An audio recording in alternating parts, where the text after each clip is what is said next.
Welcome back to the Decant Review Series, where I try a fragrance decant, I wear it for a week, and I decide, am I going to be buying a full-size bottle of this or not? Today we are talking Parfums de Marly Greenley, and I gotta say, of the most recent batch that I got of all these different fragrances, I got 13 different ones, including 3 Parfums de Marly.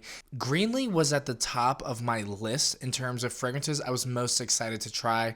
I thought the green translucent bottle was really attractive. And, Parfums de Marly is a very expensive fragrance. And I hadn't sampled any of them before, but it's just one of those ones where I was like, I just had this feeling. I'm like, yeah, Greenley, that's what I'm going to like. I really like green fragrances. Polo Green is one of my favorite fragrances of all time.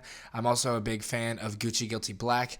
And to me, I thought that Greenley had the potential to maybe even accent the two of those and fit in nicely with the other green fragrances I have. So, that was my impression going into it. When I did sample this off the tester strip for the very first time, I was a little surprised. I thought it was a little generic, okay? I thought it was a little...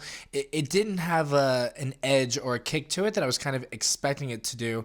And I think this is something that really happens with brands like Parfums de Marly that are extremely expensive. To me, when I sample something that has an extremely high price point, I tend to kind of get my hopes up and expect the fragrance to blow my mind, be something that I've never smelled before, something that's totally crazy out of this world, insane.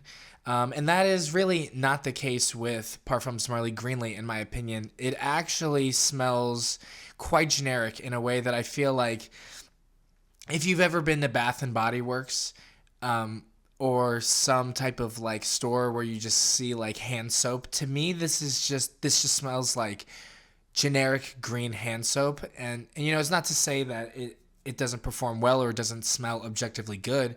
It does smell objectively good, but it's not at all kind of what I thought it was going to be. And that's not even in the sense of like I thought it was going to have a certain note and it didn't have a certain note. It was just more of I was not expecting a fragrance that can get up to the $400 range to smell as kind of basic and generic as this. And even when I wore it on skin, it was one of those things where I'm like, okay, maybe off the strip it smells a certain way. Then when I wear it on my skin, it'll evolve. It'll the fragrance will mature. It'll kind of change as I wear it, as it mixes with my skin chemistry. It might, evolve and smell different. And in my experience, it did not. So, I have worn this to the office. I've worn this outdoors. I've worn this indoors.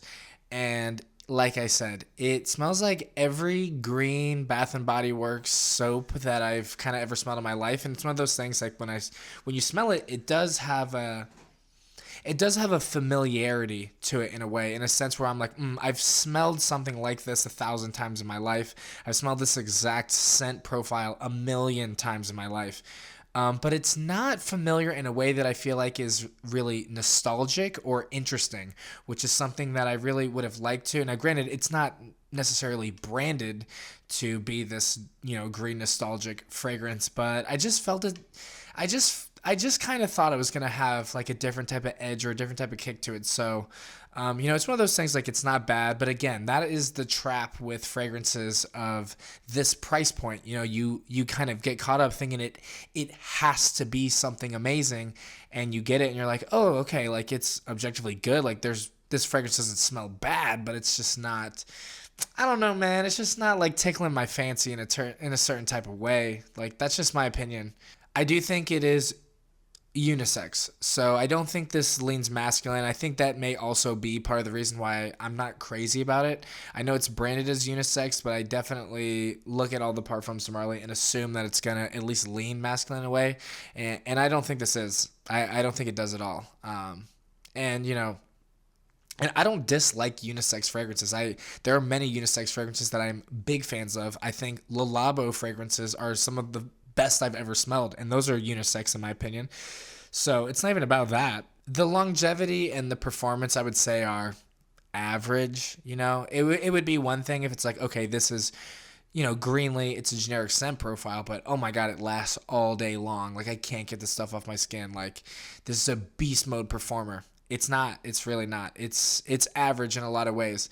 And it's one of those things where I could see someone liking this or reaching for this if they want a fragrance that smells clean and soapy and generic and green in a way, but not something that is offensive, like super offensive. Like if you want to smell just straight clean and generic as possible, which I know many people that desire to feel that way. They don't want something that's like super noticeable or, whatever. Then this could be a good option for you. I just don't know why you would pay the price tag for Greenley to get something like this when you can get that type of soapy generic scent from so many different like fragrances that are like 10% the total cost of this. Maybe, I don't know. It was a little bit of a letdown, I'm not going to lie. And I feel like that was a big bummer. Big fat bummer. I am going to go as far to declare Parfums de Marly Greenley as overrated. I'm gonna go with overrated. I know a lot of fragrance reviewers that say that this is one of their top fragrances that they have, that they love, that they wear. Maybe the generic like simplicity of it is something that they for whatever reason like, or maybe this type of soapy scent profile reminds them of something specific to their life. I'm giving them the benefit of the doubt because to me this is generic. I'm gonna give Parfums de Marly on a scale of 1 to 10. I'm gonna give it a 5. And to answer the question, am I going to be buying a full-size bottle of this fragrance? I'm sure you can tell by the tone of this review that the answer is no. Unfortunately, this is a bummer, man. This is a bummer. I really hope to try some better ones. What is a good green fragrance that you like that you think I should try? Please let me know in the comments down below. Let me know if there's another fragrance maybe in the Parfums de Marly line that I should try, or anything else you're interested in seeing me review on this channel. If you enjoyed this review, I encourage you to check out some of my other reviews I've done and even consider subscribing to the channel. Please give this video a like. It helps push it to other people who may also be interested in this video. Oh my god, I need to stop talking. Thanks so much for watching. Have a good one.